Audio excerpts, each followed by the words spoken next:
सोचिए जरा, अगर हमें इस सौर मंडल में कहीं भी कूदने का मौका मिले तो हमारी छलांग कितनी ऊंची होगी? क्या पृथ्वी से ज्यादा या शायद बहुत कम? और सबसे जरूरी सवाल, ऐसा क्यों होता है? चलिए आज इसी रोमांचक सफर पर निकलते हैं और इस सवाल का जवाब ढूंढते हैं। देखिए, एक ही छलांग लेकिन 3 अलग-अलग ग्रहों पर इसके नतीजे कितने अलग हैं। तो सवाल ये उठता है कि किसी ग्रह के खींचने की शक्ति यानी उसका गुरुत्वाकर्षण उसके भारी होने से तय होता है या उसके बड़े होने से। ये एक ऐसा सवाल है जिसका जवाब आपको हैरान कर देगा। जरा इन आंकड़ों पर नजर डालिए, कितना जमीन आसमान का फर्क है। बृहस्पति पर तो शायद आधा फुट कूदना भी मुश्किल हो जाए, पृथ्वी पर हम 1.5 फुट कूदते हैं और मंगल पर सीधा 4 फुट। आखिर ऐसा क्यों है? इसी पहेली को सुलझाने के लिए हमें भौतिकी के एक बहुत ही जरूरी नियम को समझना होगा। तो चलिए अब इस रहस्य से पर्दा उठाते हैं। लेकिन अपने सौर मंडल के इस अनोखे दौरे पर निकलने से पहले हमें एक चाबी की जरूरत होगी, और वो चाबी है गुरुत्वाकर्षण का नियम। तो ये गुरुत्वाकर्षण है क्या?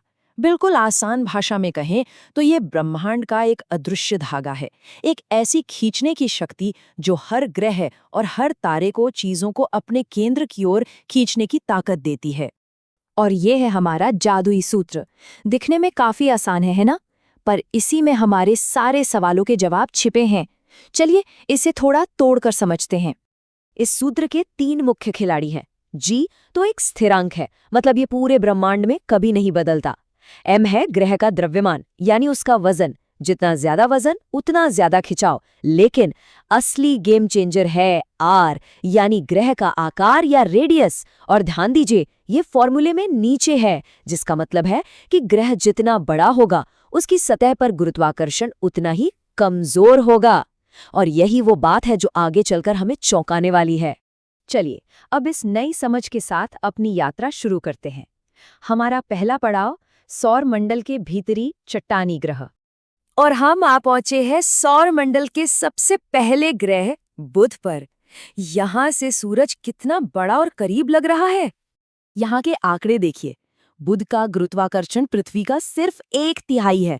मतलब अगर आप यहाँ वजन करने वाली मशीन पर खड़े हो जाए ना, तो आपका वजन 1/3 ही आएगा।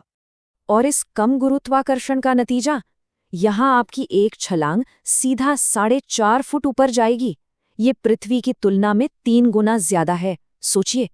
चलिए आगे बढ़ते हैं। हमारा अगला पड़ाव है शुक्र। इसे अक्सर पृथ्वी का जुड़वा ग्रह कहा जाता है, क्योंकि इसका आकार और वजन लगभग एक जैसा है। तो क्या यहाँ कूदना भी पृथ्वी जैसा ही होगा? हाँ, यहाँ कूदने पर कोई खास फर्क महसूस नहीं होगा। छलांग लगभग 1.7 फुट ऊंची होगी, जो पृथ्वी से बस कुछ इंच ही ज्यादा है। ऐसा इसलिए क्योंकि इसका गुरुत्वाकर्षण पृथ्वी के लगभग बराबर है। लेकिन इस जुड़वां से धोखा मत खाइएगा। शुक्र एक जहन्नुम जैसी जगह है। यहाँ सल्फ्यूरिक एसिड की बारिश होती है और तापमान इतना ज्यादा है कि सीसा भी पिघल जाए। जुड़वा होने के बावजूद ये रहने लायक जगह बिल्कुल नहीं है। और अब हम हैं अपने पड़ोसी लाल ग्रह मंगल पर, जिसे कई लोग इंसानों का भविष्य का घर भी मानते हैं। मंगल पृथ्वी से काफी छोटा है और इसका वजन भी कम है। नतीजा, यहाँ की गुरुत्वाकर्षण शक्ति भी बुध की तरह पृथ्वी की लगभग 1/3 है। इसलिए यहाँ भी आप आराम से लगभग 4 फुट ऊंची छलांग लगा सकते हैं। ओके, अब हम बाहरी सौरमंडल में प्रवेश कर रहे हैं, जहां गैस के विशाल ग्रह रहते हैं। और हाँ, अब तैयार हो जाइए, क्योंकि आकार और गुरुत्वाकर्षण को लेकर आपकी सारी सोच यहाँ गलत साबित होने वाली है। मिलिए सौरमंडल के बिग बॉस से, बृहस्पति।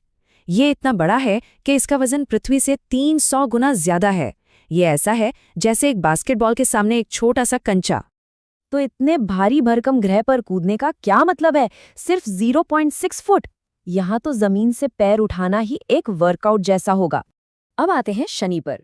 शनि पृथ्वी से 9 गुना बड़ा है। तो क्या इसका मतलब ये है कि यहाँ गुरुत्वाकर्षण भी 9 गुना ज्यादा मजबूत होगा? क्या लगता है? और जवाब है बिल्कुल नहीं। और यहीं पर हमारा फॉर्मूला अपना कमाल दिखाता है। हाँ, शनि का वजन बहुत ज्यादा है, जो गुरुत्वाकर्षण को बढ़ाता है, लेकिन उसका आकार यानी रेडियस इतना ज्यादा बड़ा है कि वो गुरुत्वाकर्षण को कम कर देता है। और ये दोनों चीजें एक दूसरे को कमाल के तरीके से संतुलित कर देती हैं। शनि का राज है उसकी बहुत ही कम डेंसिटी, सोचिए, ये इतना हल्का है कि अगर एक बहुत बड़ा स्विमिंग पूल होता तो शनि उसमें तैरने लगता। ये बड़ा जरूर है पर ठोस नहीं है।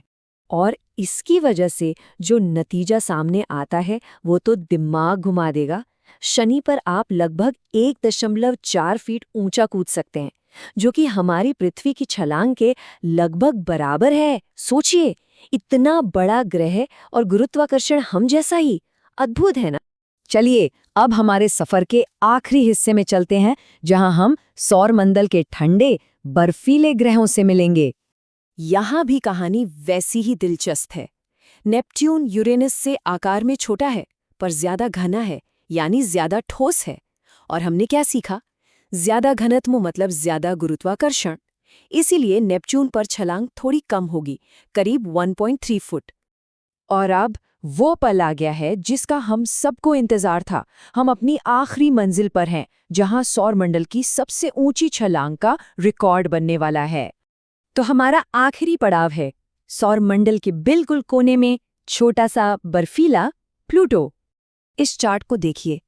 प्लूटो का गुरुत्वाकर्षण इतना कम है कि पृथ्वी के सामने तो कुछ भी नहीं, लगभग 15 गुना कम। जरा सोचिए इसका हमारी छलांग पर क्या असर पड़ेगा।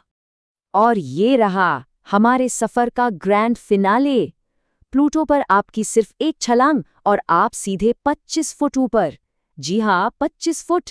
ये तो लगभग 2 मंजिला इमारत के बराबर है। तो ये रही हमारी अंतिम रैंकिंग।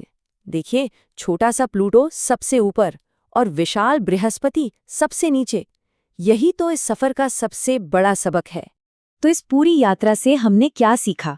यही कि किसी ग्रह की खींचने की ताकत सिर्फ उसके वजन पर निर्भर नहीं करती। ये उसके द्रव्यमान, उसके घनत्व और उसके आकार के बीच का एक बहुत ही नाजुक संतुलन है। और आखिर में एक सवाल छोड़कर जाता हूँ।